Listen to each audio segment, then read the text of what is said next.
13 जनवरी 1999 की ठंडी दोपहर थी। अमेरिका के बाल्टीमोर शहर में रहने वाली 18 साल की ही मिन ली के लिए ये दिन बिल्कुल आम दिनों जैसा ही था। स्कूल खत्म होने वाला था और ही अपने रोज के कामों के बारे में सोच रही थी। उस दिन उसे सीधा घर नहीं जाना था। सबसे पहले उसे अपने छोटे कजिन को डे केयर से लेना था और उसके बाद उसे अपनी पार्ट टाइम जॉब पर पहुंचना था। दरअसल दोस्तों ही उन लोगों में से थी जो अपनी जिम्मेदारियों को बहुत सीरियसली लेती थी। वो पढ़ाई में अच्छी थी, स्पोर्ट्स खेलती थी और अपने दोस्तों के बीच भी काफी पॉपुलर थी और उसके साथ वक्त गुजारना सबको पसंद था। कुछ हफ्तों पहले उसका ब्रेकअप हुआ था, लेकिन अब वो अपनी जिंदगी में आगे बढ़ चुकी थी। फिर उसकी मुलाकात डॉन नाम के एक लड़के से हुई थी और दोनों एक दूसरे को पसंद करने लगे थे। सब कुछ धीरे धीरे ठीक हो रहा था, लेकिन ही को बिल्कुल अंदाजा नहीं था कि ये उसकी जिंदगी का आखिरी दिन साबित होने वाला है। दोपहर लगभग 2:15 बजे उसे आखिरी बार स्कूल में देखा गया। उसने अपनी कुछ क्लासेस अटेंड की, दोस्तों से बात की और फिर स्कूल से निकल गई। एक क्लासमेट ने उसे पार्किंग लॉट की तरफ जाते हुए देखा। कुछ ही देर बाद वो अपनी निसान सेंट्रा कार में बैठी और वहाँ से चली गई। उस वक्त किसी को ये बात अजीब नहीं लगी। आखिर हर दिन हजारों स्टूडेंट स्कूल से घर जाते हैं, लेकिन उस शाम कुछ अलग था। जब ही का कजन डे केयर में उसका इंतजार कर रहा था, तब ही वहाँ पहुंची ही नहीं। शुरुआत में किसी ने ज्यादा ध्यान नहीं दिया, लेकिन जैसे जैसे शाम रात में बदलने लगी, फैमिली की चिंता भी बढ़ने लगी, क्योंकि ये ही की आदत नहीं थी। वो बिना बताए कभी कहीं नहीं जाती थी और सबसे बड़ी बात ये थी कि उसने अपने कजन को लेने का वादा किया था। रात होने तक जब ही का कोई फोन नहीं आया तो उसके घर वालों ने सीधा पुलिस को फोन किया। उस वक्त किसी को नहीं पता था कि आम से लगने वाली ये मिसिंग आने वाले सालों में अमेरिका के सबसे मशहूर क्राइम केसेस में से एक बनने वाली है।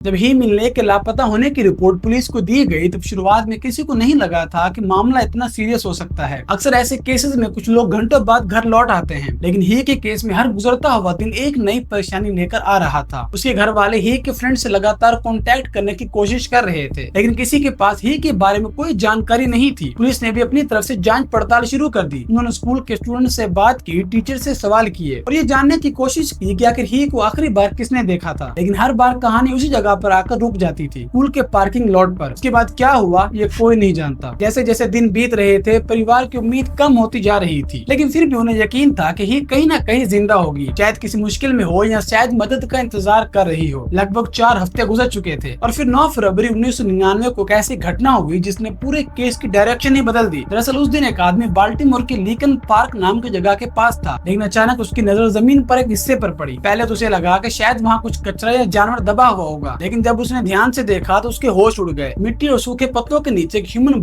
दबी हुई थी। कुछ ही देर में पुलिस को वहां बुला लिया गया। इन्वेस्टिगेटर्स ने पूरी जगह को घेर लिया और जांच पड़ताल शुरू कर दी। जब बॉडी की पहचान की गई तो पता चला कि वो ही थी, वही लड़की जिसे पूरा शहर पिछले 4 हफ्तों से ढूंढ रहा था। ये खबर सुनकर उसके परिवार पर दुखों का पहाड़ टूट पड़ा। जहाँ कुछ देर पहले तक उम्मीद बाकी थी, अब वहाँ सिर्फ सवाल बचे थे। लेकिन पुलिस के लिए इन्वेस्टिगेशन की शुरुआत थी। डॉक्टर्स ने जब बॉडी की जाँच की तो पता चला कि ही की गला दबाकर की गई थी। अब पुलिस को पता चल चुका था कि ये मिसिंग केस का मामला नहीं था, ये एक मर्डर इन्वेस्टिगेशन थी। लेकिन सबसे बड़ा सवाल अब भी वही था कि आखिर ही को मारा किसने, और पुलिस को इसका जवाब मिलने में ज्यादा वक्त नहीं लगने वाला था। दरअसल इन्वेस्टिगेटर्स ने एक बार फिर ही की जिंदगी को करीब से देखना शुरू किया। उन्होंने उसके दोस्तों से बात की, क्लासमेट से सवाल किए और ये समझने की कोशिश की कि ही के सबसे करीब कौन था। इसी दौरान एक नाम बार बार सामने आने लगा। ये नाम था अदनान सैयद। अदनान वही लड़का था जो कुछ टाइम पहले तक ही का बॉयफ्रेंड था। दोनों काफी टाइम तक रिलेशनशिप में रहे थे। स्कूल में लोग उन्हें एक अच्छी जोड़ी मानते थे, लेकिन दिसंबर 1998 में उनका ब्रेकअप हो गया था। ये ब्रेकअप ज्यादा पुराना नहीं था और इसी वजह से पुलिस ने अदनान को नजरअंदाज भी नहीं किया। हालांकि सिर्फ एक्स बॉयफ्रेंड होना किसी को किलर नहीं बना देता। पुलिस को सबूत चाहिए थे और इस वक्त उनके पास ऐसा कोई सबूत ही नहीं था जो सीधा अदनान की तरफ इशारा करता हो। जब पुलिस ने अदनान से बात की तो उसने कहा कि उसका ही के गायब होने से कोई लेना देना नहीं है। उसका कहना था कि वो भी बाकी सब लोगों की तरह हैरान था और उसे नहीं पता था कि ही के साथ क्या हुआ। ये बात सुनने के बाद पुलिस की जांच जारी रही। दिन बीतने लगे और केस धीरे धीरे ठंडा पड़ने लगा, लेकिन फिर कुछ ऐसा हुआ जिसने पूरी इन्वेस्टिगेशन को हिला कर रख दिया। पुलिस को एक एनोनिमस फोन कॉल मिली। एक आदमी ने फोन करके इन्वेस्टिगेटर्स को एक खास नाम पर ध्यान देने को कहा और वो नाम था अदनान सैयद। अब पुलिस ने अदनान की जिंदगी को और गहराई से देखना शुरू कर दिया। उन्होंने उसके फोन रिकॉर्ड्स निकाले और उसके दोस्तों से बात की और धीरे धीरे एक नया नाम सामने आया। ये नाम था जय विल्स। जय अदनान का दोस्त था और शुरुआत में किसी ने नहीं सोचा था कि वो इस केस का सबसे इम्पोर्टेंट गवाह बन जाएगा। जब पुलिस ने जय से पूछताछ की तो उसने एक ऐसी कहानी सुनाई जिसने सबको हैरान कर दिया। जय का दावा था कि अदनान उसे पहले ही बता दिया था कि वो ही को मारने वाला है, और सिर्फ इतना ही नहीं, जय ने ये भी कहा था कि ही के मौत के बाद अदनान ने उसे उसकी बॉडी भी दिखाई थी। अब पुलिस के लिए ये बात बहुत इंपॉर्टेंट थी, क्योंकि पहली बार किसी ने सीधा अदनान का नाम मर्डर के साथ जोड़ा था। लेकिन यहाँ एक बड़ी प्रॉब्लम थी। जय की कहानी में कई ऐसी बातें थी जो बार बार बदल रही थी। कभी वो एक बात कहता, फिर कुछ टाइम बाद उसका वर्जन बदल जाता। इसी वजह से इन्वेस्टिगेटर्स भी हर बात को ध्यान से वेरीफाई कर रहे थे। फिर भी जय के पास कुछ ऐसी जानकारी थी जो आम इंसान को पता नहीं हो सकती थी, और इसी वजह से पुलिस उसकी बातों को पूरी तरह नजरअंदाज भी नहीं कर सकती थी। अब केस एक नए मोड़ पर आ चुका था। एक तरफ अदनान था जो खुद को बेकसूर बता रहा था, और दूसरी तरफ जय था जो उस पर सीधा मर्डर का इल्जाम लगा चुका था। ये सवाल अब पहले से भी ज्यादा उलझा हुआ लग रहा था, लेकिन पुलिस को लगने लगा था कि वो अपने कातिल के करीब पहुंच चुकी है, और कुछ ही हफ्तों बाद एक गिरफ्तारी होने वाली थी जो पूरे अमेरिका का ध्यान इस केस की तरफ खींच लेगी। जय विल्स का बयान के बाद पुलिस को लगने लगा था कि उनकी इन्वेस्टिगेशन सही डायरेक्शन में जा रही है। उनके पास अब एक ऐसा गवाह था जो दावा कर रहा था कि उसे मर्डर के बारे में पहले से पता है, और पुलिस के लिए बहुत बड़ी बात थी। लेकिन सिर्फ एक बयान के दम पर किसी को किलर साबित नहीं किया जा सकता, इसलिए इन्वेस्टिगेटर्स ने जय की कहानी को सबूतों के साथ मिलाना शुरू कर दिया। इसी दौरान पुलिस ने अदनान के फोन रिकॉर्ड्स की भी जांच की। उनका मानना था कि इन रिकॉर्ड से पता चल सकता है कि मर्डर वाले दिन अदनान कहाँ था। जैसे जैसे जांच आगे बढ़ी, पुलिस को यकीन होता गया कि उनका शक गलत नहीं है, और फिर फरवरी 1999 में अदनान सैयद को गिरफ्तार कर लिया गया। उस पर ही मिन ली के मर्डर का आरोप लगाया गया। ये खबर स्कूल के स्टूडेंट्स के लिए किसी झटके से कम नहीं थी। कई लोगों को यकीन ही नहीं हो रहा था। जो लड़का कुछ महीनों पहले तक स्कूल में सबके साथ हंसता बोलता था, अब उस पर मर्डर का इल्जाम था। लेकिन अदनान ने शुरू से एक ही बात कही। उसका कहना था कि वो बेकसूर है और वो इस जुर्म से पूरी तरह अनजान है। अब मामला कोर्ट तक पहुंच चुका था, जहां जूरी को यह फैसला करना था कि सच कौन बोल रहा है। प्रोसिक्यूशन ने कोर्ट में जय विल्स को अपना सबसे बड़ा गवाह बनाया। जय ने जूरी को वही कहानी सुनाई जिसने पुलिस को बताई थी। उसने दावा किया कि अदनान ने उसे मर्डर के बारे में बताया था, और बाद में ही की बॉडी भी दिखाई थी। पुलिस ने फोन रिकॉर्ड्स को भी अपने केस का एक मजबूत हिस्सा बताया। उनका मानना था कि ये रिकॉर्ड्स जय की कहानी को सपोर्ट करते हैं। पहली नजर में सब कुछ अदनान के खिलाफ जाता हुआ दिख रहा था, लेकिन फिर कुछ लोगों ने एक अजीब बात नोटिस की। जय की कहानी बार बार बिल्कुल एक जैसी नहीं थी। कुछ डिटेल्स बदल जाती थी और कुछ बातें पहले वाले बयान से अलग होती थी, और यही बात डिफेंस लॉयर्स बार बार कोर्ट के सामने रख रहे थे। उनका कहना था कि अगर एक गवाह की कहानी बार बार बदल रही है तो उसकी बात पर पूरा भरोसा कैसे किया जा सकता है। लेकिन कोर्ट में प्रोसिक्यूशन के पक्ष से ज्यादा मजबूत नजर आ रहा था। कई हफ्तों तक गवाहों के बयान सुनने के बाद आखिरकार जूरी ने अपना फैसला सुना दिया। अदनान सैयद को किलर करार दे दिया गया और उसे उम्र कैद की सजा सुनाई गई। कोर्ट रूम में बैठे लोगों के लिए ये केस खत्म हो चुका था, और ये की फैमिली को लग रहा था कि उन्हें इंसाफ मिल गया है। लेकिन असली कहानी यहाँ खत्म नहीं होती, क्योंकि जेल के पीछे बैठा अदनान एक ही बात कहता रहा कि मैं बेकसूर हूँ। अदनान सैयद को सजा मिल चुकी थी, कोर्ट अपना फैसला सुना चुका था, और धीरे धीरे लोग इस केस को भूलने लगे। लेकिन जेल के अंदर बैठा अदनान एक बात पर आज भी कायम था। उसका कहना था कि वो बेकसूर है। धीरे धीरे कई साल बीतने लगे, लेकिन अदनान की बात नहीं बदली। वो बार बार यही कहता रहा कि उसने ही को नहीं मारा। लेकिन फिर कई साल बाद कुछ ऐसा हुआ जिसने पूरे केस को दोबारा जिंदा कर दिया। दरअसल 2014 में एक जर्नलिस्ट सारा कोयोंग ने इस केस पर काम करना शुरू किया। उसने हजारों डॉक्यूमेंट्स पढ़े, पुलिस फाइल देखी और कोर्ट रिकॉर्ड्स को समझा, और फिर उसने इस केस पर एक पॉडकास्ट बनाया। इस पॉडकास्ट का नाम था सीरियल। शुरुआत में किसी को अंदाजा नहीं था कि ये पॉडकास्ट इतना बड़ा हो जाएगा, लेकिन जैसे एपिसोड रिलीज होने लगे, लाखों लोग इस कहानी के साथ जुड़ने लगे। लोग रोज इस केस पर बात करते थे, और धीरे धीरे एक सवाल हर जगह सुनाई देने लगा कि क्या अदनान वाकई कातिल था, या फिर पुलिस ने गलत इंसान को पकड़ लिया था। जब लोगों ने केस को दोबारा देखना शुरू किया तो कई सवाल सामने आने लगे। सबसे पहला सवाल जय विल्स को लेकर था। वही जय जिसकी गवाही ने अदनान को जेल पहुंचाया था। लोगों ने नोटिस किया कि जय ने अलग अलग वक्त पर अपनी कहानी में कई बदलाव किए थे। कुछ जगहों पर उसके बयान एक दूसरे से मैच भी नहीं करते थे, और इसी बात ने लोगों के दिमाग में शक पैदा कर दिया। सिर्फ इतना ही नहीं, फोन रिकॉर्ड्स को लेकर भी नए सवाल उठने लगे। कुछ एक्सपर्ट्स का कहना था कि जिन रिकॉर्ड्स पर प्रोसिक्यूशन ने भरोसा किया था वो उतने मजबूत नहीं थे जितना कोर्ट में बताया गया था। अब लोग दो हिस्सों में बढ़ चुके थे। एक तरफ वो लोग थे जो मानते थे कि अदनान कातिल है, लेकिन दूसरी तरफ वो लोग थे जो मानते थे कि केस में बहुत सारे सवाल अब भी बिना जवाब के पड़े हैं, और जब किसी केस में इतने सवाल हो तो सच तक पहुंचना आसान नहीं होता। पॉडकास्ट की वजह से इस केस पर इतना ध्यान गया कि लॉयर्स ने भी नए सिरे से कानूनी लड़ाई शुरू कर दी, और फिर सालों की कानूनी लड़ाई के बाद 2022 में एक ऐसा फैसला आया जिसने सबको शॉक कर दिया। एक जज ने अदनान की सजा को रद्द कर दिया। लगभग 23 साल जेल में बिताने के बाद अदनान सैयद जेल से बाहर आ गया। ये खबर पूरी दुनिया में फैल गई। कुछ लोगों ने इसे इंसाफ कहा तो कुछ ने गलती, क्योंकि इतने सालों बाद भी एक सवाल का जवाब पूरी तरह नहीं मिल सका। आखिर ही मिन ली को मारा किसने था? क्या अदनान वाकई बेकसूर था, या फिर असली सच कहीं सबूतों और बयानों के बीच खो गया था? शायद इसीलिए ये केस आज भी दुनिया के सबसे मशहूर मिस्ट्री क्राइम केसेस में से एक माना जाता है, क्योंकि इस कहानी में सिर्फ एक मर्डर नहीं था, इस कहानी में वो सवाल था जिसका जवाब आज तक किसी को नहीं मिला। आपको क्या लगता है? कमेंट्स करके जरूर बताइए।